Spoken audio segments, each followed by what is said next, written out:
दैनि सेराव थानाय संसाराव आंबो नोंखौ गोसोखांदों।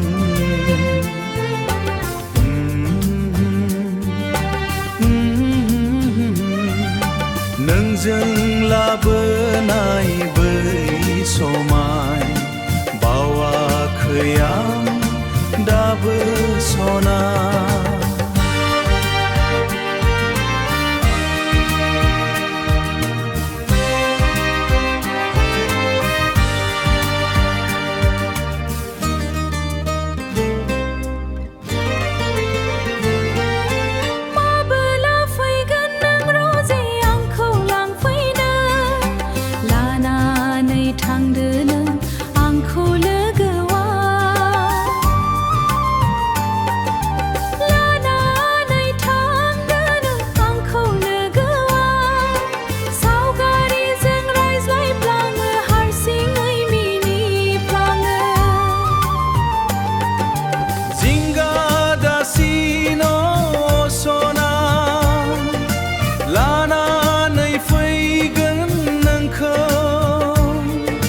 देग्लायनि फागुना गन्जनि गोथार जुलिया रुजु रुमु रायजो जालांथारगोन।